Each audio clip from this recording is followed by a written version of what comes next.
Hello दोस्तों, कैसे हैं सब? मेरा नाम है हिमांशु और मैं स्वागत करता हूं आप सबका आपके अपने चैनल कॉमिक वर्ल्ड पर। तो चलिए दोस्तों, शुरू करते हैं मनोज कॉमिक्स में राम रहीम सीरीज की कॉमिक विनाश के बादल का दूसरा और अंतिम भाग। सुना प्रोफेसर, तुमसे पहले भी दुनिया के बड़े-बड़े वैज्ञानिकों का अपहरण करके यहाँ लाया जा चुका है। पहले-पहले उन सभी ने अपने देश के प्रति ऐसी ही देशभक्ति दिखाई थी, जैसी तुम दिखा रहे हो। लेकिन उसके बाद वे आज तक मेरे इशारों पर नाच रहे हैं और मेरे लिए नए-नए प्रयोग कर रहे हैं। जानते हो क्यों और कैसे? कहकर ब्लैक ड्रैगन ने अपनी जेब से एक चौकोर सी डिबिया निकालकर उसमें से एक लंबी सी सिरिंज निकाली, जो विचित्र बनावट की थी, और उसे प्रोफेसर को दिखाते हुए बोला, इस सिरिंज के कारण इस सिरिंज में ऐसी दवा भरी है जिसके शरीर में प्रवेश करते ही दिमाग में विरोध करने वाली नस सुन्न पड़ जाती है और वह व्यक्ति मेरे आदेशों का गुलाम बन जाता है। और प्रोफेसर, अब तुम्हारा भी मैं वही हाल करूंगा। इस सिरिंज में भरी दवा तुम्हारे मस्तिष्क में इंजेक्ट करने के बाद तुम भी उन लोगों की तरह इनकार करने की स्थिति में नहीं रह जाओगे और एक वफादार नौकर की तरह मेरे लिए काम करोगे। नहीं नहीं, तुम ऐसा नहीं कर सकते। तभी ब्लैक ड्रैगन ने अपने आदमियों को इशारा किया और जेट समेत दो व्यक्तियों ने प्रोफेसर शर्मा को दबोच लिया। नीच कमीनों, छोड़ दो मुझे, वरना मैं एक-एक को मार डालूँगा। अब उछलना-कूदना बंद बेकार है प्रोफ़ेसर। और दवा इंजेक्ट हो दवा इंजेक्ट होने के कुछ ही क्षणों उपरांत महान ब्लैक ड्रैगन को इस गुलाम का अभिवादन स्वीकार हो। प्रोफ़ेसर, क्या तुम अपने स्वामी के लिए काम करने के लिए तैयार हो? यह गुलाम अपने महामहिम के लिए हर काम करने को तैयार है। वक़्त पड़ने पर जान देने से भी पीछे नहीं हटेगा। गुड, तो बताओ तुम्हारा वह एक्स किरणों का फॉर्मूला तुम्हारे घर अथवा प्रयोगशाला में कहाँ रखा है? वह रीडिंग रूम में बनी एक खुफिया अलमारी में है। फिर प्रोफेसर ने उसे उस खुफिया अलमारी के विषय में सारी जानकारी दे दी। लेकिन महामहिम, वहां से फॉर्मूला लाना बड़ा कठिन है। सरकार ने मेरी प्रयोगशाला की कड़ी सुरक्षा कर रखी है। सशक्त गार्डों के रहते हुए वहां बिना मेरी इच्छा के कोई परिंदा भी नहीं मार सकता। उसकी तुम चिंता ना करो प्रोफेसर, परसों सुबह तक फॉर्मूला तुम्हारे सामने होगा। एजेंट जेड, तुम रेड फोर्स के इंचार्ज से कांटेक्ट करके उसे सारी बातों से अवगत कराकर आदेश दो कि वो फार्मूला परसों सुबह तक या कल रात तक हमारे सामने होना चाहिए। Yes sir. एजेंट जेड तुरंत कमरे से बाहर निकल गया। एजेंट जेड के वहां से जाते ही प्रोफेसर की बेटी लता ने ब्लैक ड्रैगन के दो आदमियों के साथ वहां प्रवेश किया। लो प्रोफेसर, अपनी बेटी से मिलो। डैडी, लता मेरी बेटी। तुम ठीक तो हो ना बेटी? बिल्कुल ठीक हूँ डैडी। इन लोगों ने मुझे आज तक कोई कष्ट नहीं दिया, बहुत अच्छे हैं ये लोग। डैडी, मेरी आपसे प्रार्थना है कि आप महान ड्रैगन का साथ दें और इनके लिए भरसक काम करें। ये भी कोई कहने की बात है बेटी? महामहिम का जो भी आदेश होगा वह मुझे अपने प्राणों से भी बढ़कर प्रिय होगा। ब्लैक ड्रैगन लता को भी वह इंजेक्शन लगा चुका था जो उसने प्रोफेसर को लगाया था। तभी महामहिम की जय हो। अरे, राम रहीम और यहाँ? महामहिम, ये दोनों छोकरे मेकअप में हमें उसी जहाज में मिले हैं जिसमें प्रोफेसर को लाया गया था। ओह, तो उसका मतलब ये हुआ कि ये प्रोफेसर पर नजर रखे हुए थे। तभी प्रोफेसर चीख उठा, सावधान महामहिम, ये दोनों लड़के खतरनाक जासूस राम रहीम है और आपके सबसे बड़ा दुश्मन है। इन्हें तुरंत मौत के घाट उतार दीजिए। तुम ठीक कहते हो प्रोफेसर, लेकिन मैं इन्हें अभी नहीं बल्कि उस समय मारूंगा जब विश्व सम्राट बन जाऊंगा, ताकि ये खतरनाक जासूस मेरे कदमों पर नाक रगड़ते हुए बेबसी से खून के आंसू बहाएं और मैं इनकी बेबसी पर दिल खोल कर हंस सकूं। राम रहीम को ये समझते देर नहीं लगी कि उनके सामने खड़ा नकाबपोशी ब्लैक ड्रैगन है, लेकिन प्रोफेसर का व्यवहार उनकी समझ में नहीं आया। क्या इस शैतान ने प्रोफेसर अंकल पर कुछ कर दिया है या वे जानबूझकर कोई नाटक कर रहे हैं? वाह, प्रोफेसर क्या जोरदार एक्टिंग कर रहे हैं। लेकिन ये लड़की कौन है? कहीं प्रोफेसर की बेटी लता ही तो नहीं? क्या सोचने लगे बच्चों? यदि तुम प्रोफेसर और उसकी बेटी के बारे में सोच रहे हो तो बता दूं कि इस समय इन दोनों का दिमाग मेरे अधिकार में है। यही नहीं, बल्कि यहाँ मौजूद सभी लोगों का दिमाग मेरे कब्जे में है और वे केवल मेरे ही आदेशों का पालन करते हैं। ओह, खैर, क्या तुम ये नहीं जानना चाहोगे कि मैं कौन हूँ? हमने तुम्हें पहचान लिया ब्लैक ड्रैगन, लेकिन हम ये जरूर जानना चाहेंगे कि तुमने समुद्र के तल में क्या षड्यंत्र रचा है तथा तुम प्रोफेसर की बेटी का अपहरण करके प्रोफेसर से क्या चाहते हो?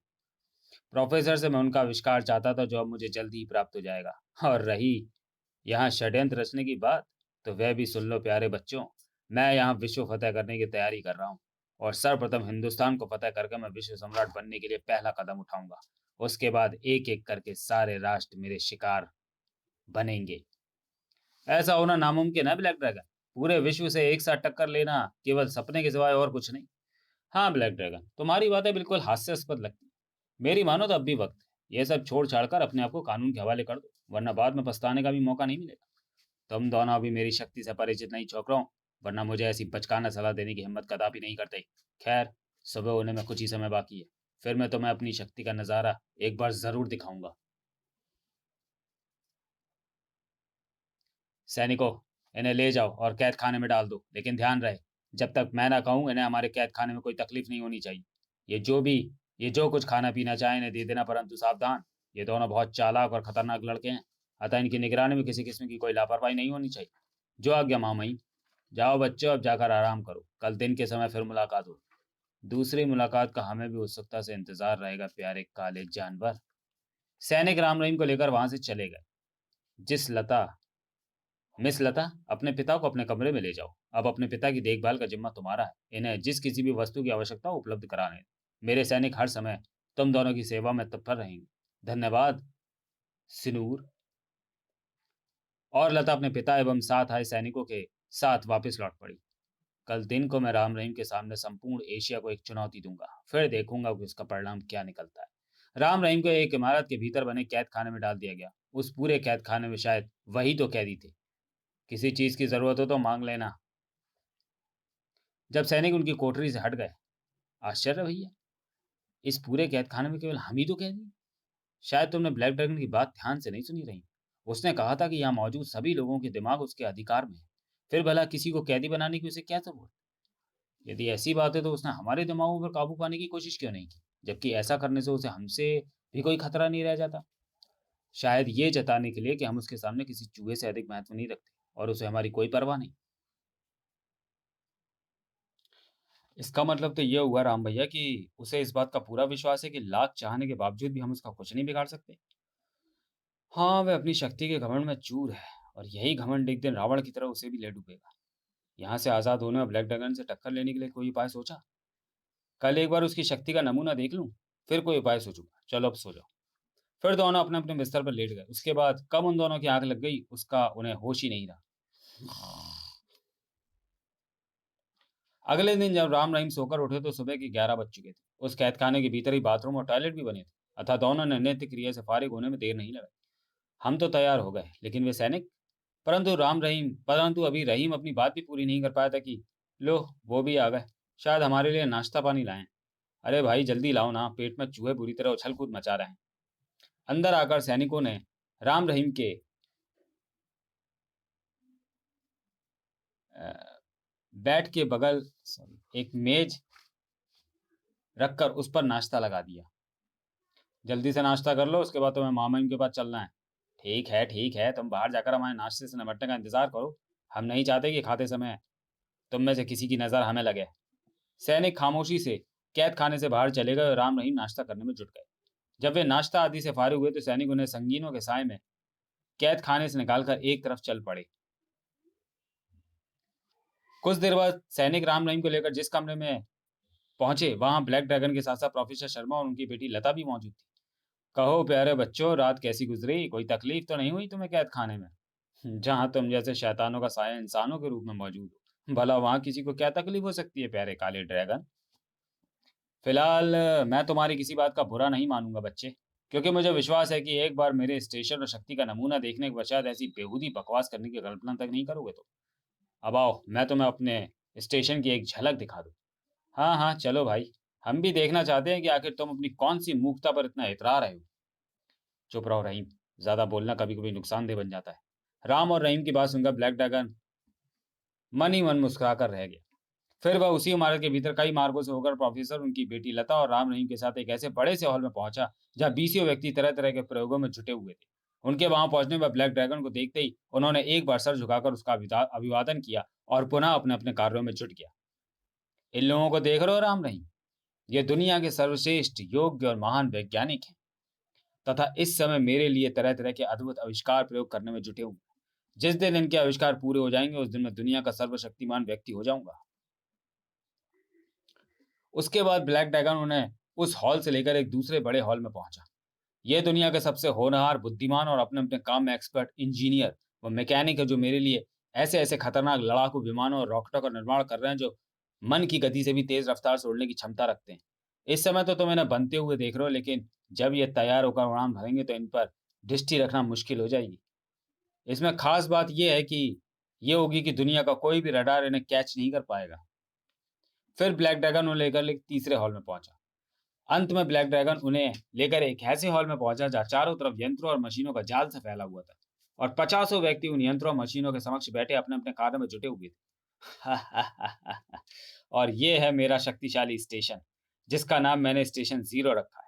यहाँ से मैं न केवल पूरी दुनिया से रेडियो संपर्क कर सकता हूँ, बल्कि जब चाहूँ पूरी दुनिया पर आक्रमण भी कर सकता हूँ। आओ, मैं तुम्हें अपनी वैज्ञानिक शक्ति का एक छोटा सा नमूना दिखाता हूँ। मिस्टर जोसेफ, क्या तुमने मेरे आदेशानुसार सारी तैयारी पूरी कर ली? Yes master. तो ठीक है, ऑपरेशन स्टार्ट करो। ब्लैक ड्रैगन के आदेश देते ही उस व्यक्ति ने अपने सामने लगे असंख्य बटनों और स्विचों में से कुछ को खटाखट दबाना शुरू कर दिया। अगले ही पल स्क्रीन प्रकाशमान हो उठी और उसमें आकाश और सूर्य दिखाई देने लगा। देखो, ये तुम्हारी दुनिया का आकाश और सूर्य है। जोसेफ, विनाश के बादल सूर्य पर छोड़ो और दिन को रात में बदल दो। ओके मामई। जोसेफ ने पुनः कुछ बटनों को दबाया और उन बटनों के दबाते ही किले के चारों ओर बने शीशे के गोले के ठीक ऊपर एक ड्रैगन का मुंह निकल आया। फायर! ब्लैक ड्रैगन का कहना था कि जोसेफ ने एक और बटन दबा दिया। उस बटन के दबते ही भयानक गड़गड़ाहट के साथ गोले के ऊपर उभरे ड्रैगन के मुंह से एक मछली नुमा रॉकेट निकला और समुद्र का सीना चीरता हुआ तीव्र गति के साथ ऊपर उठने लगा। पलक झपकते ही वह मछली नुमा रॉकेट समुद्र से बाहर निकला और बिजली बिजली की सी कौंध के साथ आकाश की ओर बढ़ने लगा। लगभग 15 मिनट पश्चात सूर्य के निकट पहुंचकर वह मछली नुमा यान उसकी गर्मी से फट गया था, और फिर उस यान से निकलने वाले धुएं के दरिये ने सूर्य को अपने भीतर छुपाना आरंभ कर दिया। अब चंद ही मिनटों के भीतर पूरा भारत अंधकार में डूब जाएगा। इधर भारत की धरती पर दोपहर के समय एक शहर के भीड़ भाड़ वाले बाजार में लोग बाग खरीदारी करके तेज गर्मी से बचने के लिए जल्द से जल्द अपने अपने घरों में पहुंचना चाहते थे। तभी अचानक चारों ओर अंधेरा छा गया और लोगों की आश्चर्यचकित निगाहें अनायास ही आकाश की ओर उड़ गई। अरे ये क्या, दिन में रात हो गई? हे भगवान, चांद और तारे भी निकल आए। लगता है कोई आफत आने वाली है। मैं तो भागकर अपनी जान बचाऊं। आश्चर्य, बादल की एक छोटी सी टुकड़ी ने सूरज को अपने पीछे छुपा लिया और रात जैसा वातावरण कर दिया। मुझे लगता है कोई भयानक खतरा हमारे देश पर मंडरा रहा है, वरना ये कमाल बादल की एक आवारा टुकड़ी नहीं दिखा सकती। तभी पास की एक दुकान पर रेडियो में बजने वाला गीत रुक गया और उसमें से एक संदेश प्रसारित होने लगा। लोग बाग आश्चर्य से ठगे वह संदेश सुनने लगे। भारतवासियों, मेरी चेतावनी ध्यान से सुन लो। मेरा नाम ब्लैक ड्रैगन है। मैं सारी दुनिया को फतेह कर विश्व सम्राट बनने के लिए पैदा हुआ हूं। मेरा एक अद्भुत कारनामा तुम सब इस समय देख रहे होगे। यह मेरा एक छोटा सा परीक्षण है। वैसे यदि मैं चाहूं तो अभी हमेशा हमेशा के लिए पूरी पृथ्वी को सूर्य से विहीन कर तुम सबको मौत के घाट उतार सकता हूं, लेकिन मैं ऐसा करना नहीं चाहता और भारत सरकार को सलाह देता हूं कि वह 1 माह के भीतर भीतर मुझे भारत का शासक घोषित कर दे, वरना मेरा अगला कदम बहुत ही खतरनाक होगा। नमस्कार। टेलीविजन पर भी वह संदेश प्रसारित हो रहा था। ब्लैक ड्रैगन के संदेश के समाप्त होने के साथ ही सूर्य पर छाए वह बादल का टुकड़ा हट गया और सूर्य पुनः आकाश में चमकने लगा। परंतु उस चेतावनी के सुनने वालों के चेहरों पर सन्नाटा छा चुका था। अरे देखो, सूर्य निकल आया। हे भगवान, अब क्या होगा? यदि उसने वास्तव में सूर्य को हमेशा हमेशा के लिए पृथ्वी से जुदा कर दिया तो प्रलय आ जाएगी। मेरी तो कुछ समझ में नहीं आ रहा। ईश्वर ही जाने क्या होने वाला है। ब्लैक ड्रैगन की उस चेतावनी ने पूरी सरकारी मशीनरी को हिलाकर रख दिया। तुरंत ही बड़े बड़े अधिकारियों की आपातकालीन बैठक बुलाई गई, लेकिन किसी की भी समझ में नहीं आया कि वे ब्लैक ड्रैगन की दी धमकी के विरुद्ध क्या करें और क्या नहीं। स्वयं चीफ मुखर्जी भी परेशान थे। उफ, पता नहीं राम रहीम और प्रोफेसर शर्मा कहाँ और किस दशा में होंगे। यदि इस समय वे होते तो जरूर इस मुसीबत में छुटकारा पाने का कोई उपाय खोज निकालते। जबकि समुद्र में सैकड़ों फीट नीचे ब्लैक ड्रैगन के स्टेशन जीरो में। हा, देख लिया बच्चों, मेरी शक्ति का एक छोटा सा नमूना। इसी तरह के बीसियों भयानक आविष्कार इस समय मेरी मुट्ठी में है। मैं चाहूं तो पल भर में पूरी पृथ्वी पर प्रलय मचा सकता हूँ, उसे जनविहीन कर सकता हूँ। अब तुम देखना 1 माह के भीतर भीतर तुम्हारी सरकार किस तरह चूहे के समान देश की बागडोर मेरे हवाले कर देती है। आप वास्तव में महान है महामहिम। प्रोफेसर, जब तुम्हारा आविष्कार पूरा हो जाएगा तो इंसान तो क्या भगवान भी मुझे अपने से ज्यादा महान समझने लगेगा। आओ जब चलें। लेकिन राम रहीम के कांटों तो खून नहीं था, उनके दिल और दिमाग में भयानक तूफान हिलोरे ले रहा था। यदि वास्तव में इसके पास इतनी जबरदस्त शक्तियां हैं तो दुनिया को बर्बादी से बचाना कठिन हो जाएगा। हे ईश्वर, हमारी मदद करें। क्या राम रहीम ब्लैक ड्रैगन को पृथ्वी पर प्रलय मचाने से रोक पाए? ब्लैक ड्रैगन की धमकी का प्रभाव भारत सरकार पर क्या पड़ा? क्या भारत सरकार ने जनता की जान माल की सुरक्षा के लिए देश की बागडोर ब्लैक ड्रैगन के हाथों कर दी? हवाले कर दी? नकाब के पीछे छिपा ब्लैक ड्रैगन वास्तव में कौन था? क्या प्रोफेसर शर्मा ने अपना आविष्कार पूरा कर ब्लैक ड्रैगन के हवाले कर दिया? इन सब प्रश्नों के उत्तर जानने के लिए इंतजार कीजिए मनोज कॉमिक्स में राम रहीम सीरीज की अगली कॉमिक्स विश्व सम्राट ब्लैक ड्रैगन का। तो चलिए दोस्तों, मिलते हैं अगले वीडियो में। तब तक के लिए धन्यवाद।